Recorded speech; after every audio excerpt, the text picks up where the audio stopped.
In the dead of night, a knock rattled my door, a ghost from my past. My brother, presumed lost for 12 years, stood before me, a shadow of his former self. He looked like a detective from a noir film, all sharp features and haunted eyes. His words, "Sorry it's been so long," barely masked the horrors etched on his bruised skin. As I led him inside, disbelief tangled with relief. He was here, alive, but transformed. Upstairs, he revealed scars and secrets. He'd learned impossible things, magic that rewound time, healed rips in paper, and in reality. My mind spun with questions, but he was too exhausted to offer answers. Suddenly, he mentioned a case, a necromancer, a search that had devoured years of his life. I wanted to scream, demand clarity, but his exhausted eyes held mine, pleading for patience. Instead, we were thrust into a nightmare. A monstrous shadow breached our home, its voice dripping malice.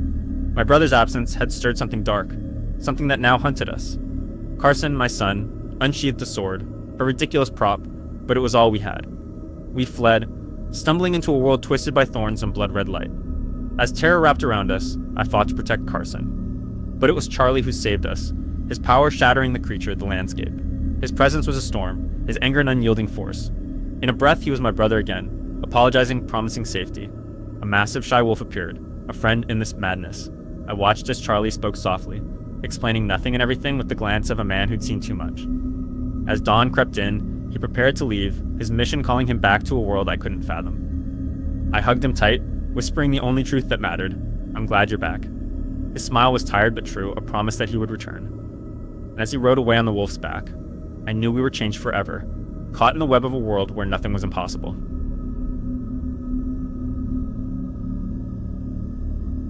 The moon hung low as we settled beneath the trees, exhausted from the hike. Just before dawn, piercing shouts cut through the campsite. Something was wrong. Crawling from my tent, I saw Ben and Sean already at their boots. "A kid's missing," Sean said as tension gripped me. Our echoes joined the search party's cries of Sarah, cutting through the morning fog. We met 3 hikers at the trailhead, James, Kristen, and Paul. They shared that the girl, Sarah, had vanished overnight with no trace but her missing shoes and flashlight. We split into teams, each picking a trail, hearts heavy with dread. Ben and I took the main path, calling her name at each step. Then, a sound, faint yet frantic, drifted from the depths of the forest. Bypassing the trail, we plunged into the trees, led by the cries to a barren glade of stones. In the center, a yawning pit beckoned darkness. "Sarah," Ben yelled. A pitiful voice answered from below. I can't stand up. Fear prickled my skin. The hole was too deep and unstable to climb. I shouted down for details. Her only reply was anguished pleas for help. "Don't leave me," she screamed as Ben ran for assistance. In the oppressive silence, my phone's light failed to pierce the black. Then, seeping from the depths, a voice not her own slithered up. "Come down here," it rasped, sickly sweet. I staggered back, heart pounding, knowing something monstrous imitated that girl's voice. And then it screamed, a wail so guttural, so inhuman, it propelled me back through the trees, blindly fleeing. I slammed into a ranger who reassured me that Sarah was found, safe, on another trail. His words should have relieved me, but dread lingered. "What was in that hole?" I asked. He merely smiled, one not reaching his eyes. "Nothing for you to worry about." As we left the cursed woods, I couldn't shake the feeling that I'd glimpsed something ancient and malevolent. Since that day, the forest remains my haunting secret, echoing with cries of a name not my own.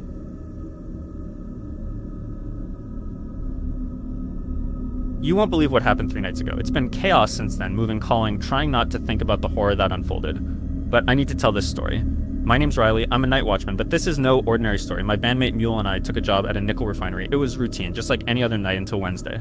We were halfway through our shift, Mule outside in the parking lot while I walked the catwalk above raw nickel. It was just another game of guessing songs until I heard something, a hiss that wasn't quite right. "Mule, something weird's here," I radioed. He was casual, but I felt a chill. Down below, a rocket split, oozing gray slime. I called Mule over, and when he arrived, even he turned pale. We followed the trail, splitting up to cover more ground. Minutes passed like hours until Mule's voice shattered the silence. "Oh shit. Wait. H. Static followed his scream. I raced to him, my heart pounding. Instead of Mule, all I found was a nightmare, a black, shiny creature with too many legs, feeding on nickel. It was horrifically fast, melting everything in its path. With a dead radio, I ran. The security office was my target. I found Ted's remains on the way, just bones and a cracked radio. I called for help, but it was useless. My colleagues were already being devoured. I made it to the office, barricaded myself inside, and waited. Hours later, Leonard, another watchman, stumbled in, terror written all over his face. We were the last ones. At dawn, we saw it leave into the world, dragging a leg behind. It wasn't alone. The company buried the truth, a machine accident, they said. They paid us to stay silent, but I can't. Not when those things are out there. Be careful, because they're breeding, and they're hungry.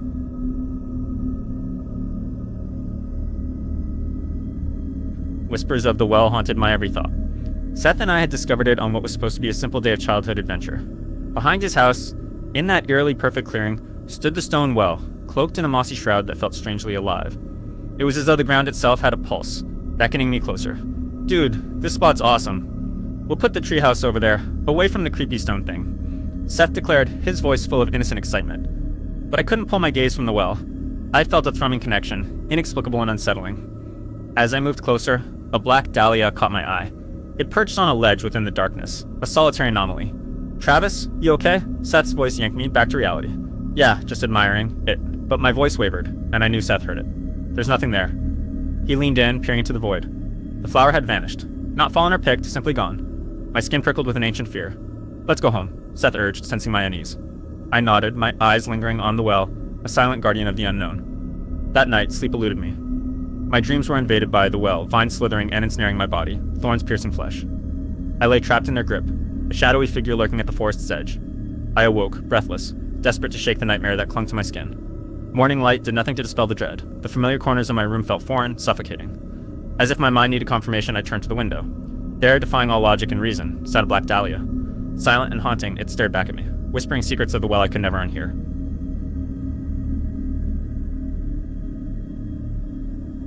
A job in the wilderness sounds simple, right? I was flown to a secluded forest to survey land for a radio tower. Snow, silence, and isolation, until the shadows came. Day 1, the forest eerie, silent, almost too silent.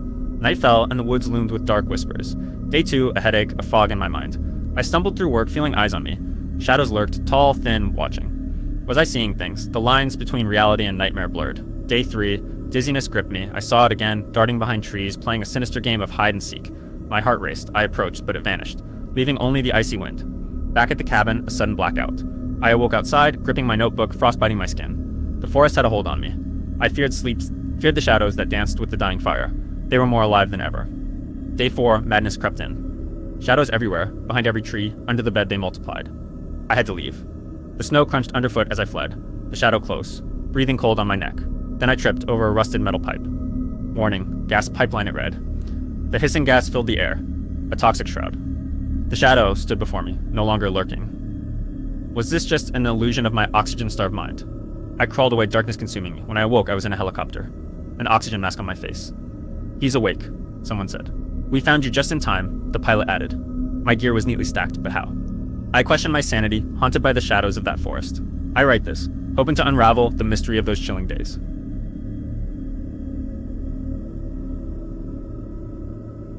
It began with Julian, a man whose charm was as captivating as his mysterious golden eyes.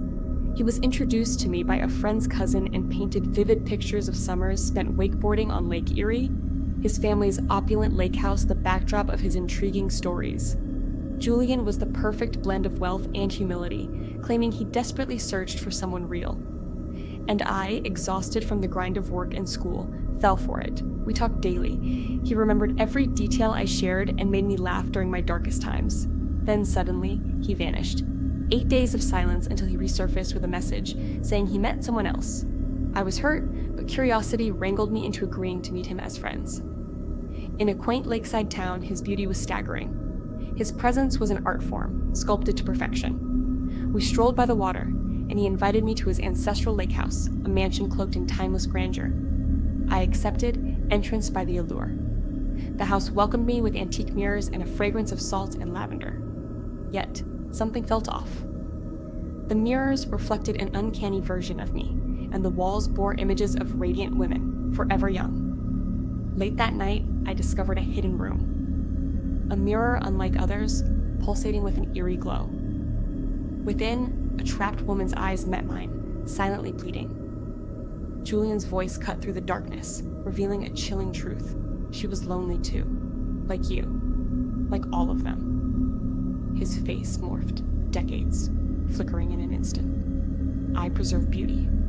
I don't take souls. This lasts, he whispered, stepping closer. Terror took hold, and I fled blindly into the night, toward the distant glow of highway lights. Weeks passed, and Julian vanished without a trace, leaving behind only whispers of a missing girl from 1973. Occasionally, his messages appear as if nothing happened. I never reply. But whenever I glimpse a mirror, I pause, wondering if another pair of eyes might be watching.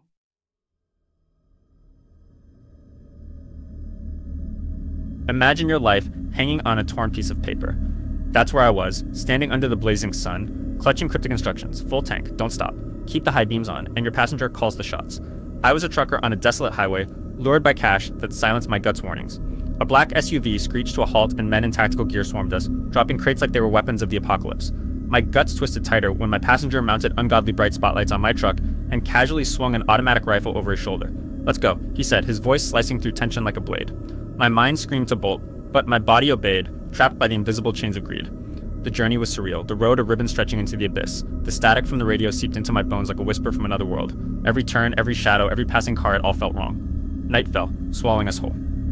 My passenger never blinked, his eyes locked on the monstrous load behind us. It was a behemoth of steel and tarps, whispering secrets that gnawed at reality. "Keep 20 feet, he ordered, his voice shaking with urgency. I obeyed, but the tarp twitched, teasing my sanity. Then the lead car swerved violently, a twisted heap of metal and silence. Chaos erupted. Chains snapped. Lights exploded. In the darkness, the load unfurled like a nightmare unbound, defying logic and defiling time. We didn't crash. We were simply elsewhere. A vortex of stars above. Reality twisted into a surreal canvas. My passenger's screams faded as we were consumed, yet reborn under the oppressive sun, on the same damned road, as if nothing happened. But something did happen. I felt it in the pulse of the earth, in the distortions of reality that lingered like a shadow. Whatever we transported was still out there, lurking, waiting to return.